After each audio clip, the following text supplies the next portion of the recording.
Praise lord. ప్రియ దేవుని బిడ్డలారా, ప్రభు పేరట మీ అందరికీ నా హృదయపూర్వక వందనాలు చెల్లిస్తున్నాను. మరి బైబిల్ గ్రంథంలోంచి ఒక వాక్యం చదువుకుందాం. యోహాను సువార్త 15వ అధ్యాయం 5వ వచనం లాస్ట్ లైన్ చదువుకుందాం. నాకు వేరుగా నుండి మీరేమీ చేయలేరు. Praise Lord. హల్లెలూయా. ఇక్కడ యేసు ప్రభు వారు ఒక సందర్భం మాట్లాడుతున్నారు. నాకు వేరుగా ఉండి మీరేమీ చేయలేరు అంటే, చాలామంది దేవునికి వేరుగా ఉండి ఏదేదో చేస్తున్నారు. కాబట్టి దేవుడు ఇక్కడ మాట్లాడుతుంది ఏంటంటే, ఆయనకి వేరుగా ఉండి ఏమీ చేయలేమని దేవుడు తేట తెల్లగా స్పష్టంగా మాట్లాడుతున్నాడు. ఆ సందర్భం ఎందుకు వచ్చిందంటే, మొదటి అధ్యాయంలో చూస్తే 15:1 నేను నిజమైన ద్రాక్షావల్లిని, నా తండ్రి వ్యవసాయకుడు. నాలో ఫలింపని ప్రతి తీగను ఆయన తీసి పారవేయును. హల్లెలూయా. ఏంటంట, యేసుప్రభు వారు ద్రాక్షావల్లి అంటే చెట్టు, మనమంట ఆయన తీగలమంట. తండ్రి అంట వ్యవసాయకుడు. హల్లెలూయా. యేసు ప్రభులో ఫలింపని ప్రతి తీగనంట తండ్రి పారవేస్తాడంట, తీసివేసి పారవేస్తాడంట. హల్లెలూయా. ఎందుకు ఈ సందర్భంలో యేసు ప్రభు వారు ఆ మాట అన్నారు? చాలామంది ఆయనకు దూరంగా, ఆయనకి వేరుగా జీవిస్తున్నారు. మీకు విజయం రావట్లేదు, అపజయమే మీకు ఎదురొస్తుంది. కాబట్టి మీరు నాలో ఉండి ఏదైనా ప్రయత్నం చేయండి, అప్పుడు మీరు అభివృద్ధి పొందుతారు. హల్లెలూయా. ఆమేన్. ఏంటంట, అప్పుడు మీరు అభివృద్ధి పొందుతారు, ఫలిస్తారు. మీరు నాకు వేరుగా ఉండి మీరు ఏదైనా చేశారంటే మీరు ఫలించరు. ఆ తీగను నా తండ్రే తీసేస్తారు. హల్లెలూయా. నేనేమి తీయను, నా తండ్రి తీసేస్తాడు. కాబట్టి మీరు నా యందు నిలిచి ఉండండి, నాలో అంటుకట్టి ఉండండి అని యేసు ప్రభు వారు స్పష్టముగా బైబిల్ లేఖనాల్లోంచి మనతో మాట్లాడుతున్నాడు. ఆమేన్. హల్లెలూయా. ఒక సందర్భంలో అంట, పాలు నీళ్ళు మంచి స్నేహితులు. అయితే పాలు అవసరమే, నీళ్ళు అవసరమే, కానీ పాలకిచ్చే విలువ నీళ్ళకి ఇవ్వట్లేదంట ఈ ప్రజలు. ఏంటబ్బా, పాలునేమో ఎంత ఘనంగా చూస్తున్నారు. హల్లెలూయా. వాటికంటే ఎక్కువగా నేను ఈ ప్రజలకి నేనే కదా ఉపయోగపడేది. తాగటానికి నేనే కావాలి, స్నానం చేయటానికి నేనే కావాలి, బట్టలు ఉతకటానికి నేనే కావాలి, అంట్లు కడగటానికి నేనే కావాలి, ఆ పాలు మరగబెట్టి టీ పెట్టుకున్న తర్వాత ఆ పాత్రను శుభ్రం చేయటానికి కూడా నేనే కావాలి. ఎంతోమంది దాహాన్ని తీరుస్తున్నాను, అయినప్పటికీ నన్ను వాల్యూగా చూడట్లేదు. కానీ పాలేమో ఎన్నెన్నో మంచి కార్యక్రమాన్ని, ఫంక్షన్ కావాలంటే పాలు తీసుకొని వెళ్తారు, స్వీట్లు తయారు చేయాలంటే పాలే.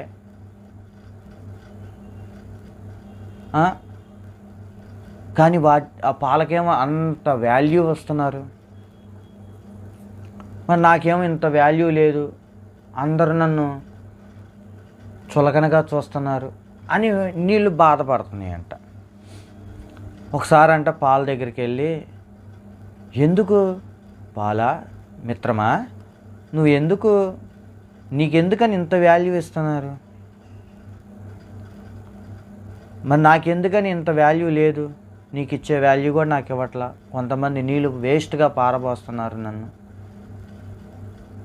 అని చెప్పేసి తన మిత్రుడైన పాల దగ్గరికి వెళ్ళి బాధపడుతుంటే పాలు అంటదంట, మిత్రమా బాధపడకు, నువ్వు అంత బాధపడుతున్నావు కదా, ఈ ప్రజలు నీ అవసరం ఎంత ఉన్నప్పటికీ, హల్లెలూయా, నిన్ను వాడుకొని వదిలేస్తున్నారా? నీ ప్రజలు, ఈ మనుషులు నీ గురించి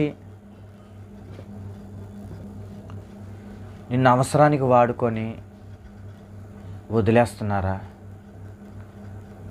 నిన్ను చులకనగా చూస్తున్నారా? హల్లెలూయా. నీతో అవసరం పడినప్పుడు మంచిగా మాట్లాడుతున్నారా? నీ ముందు మంచిగా మాట్లాడి నిన్ను ఎగతాళి చేస్తున్నారా? Praise lord. ప్రియ దేవుని బిడ్డలారా, మీతోనే మాట్లాడుతున్నాడు. నావారు అనుకొని నువ్వు పరిగెడుతున్నావే, అవసరం ఉన్నంత వరకే కదా నావారు.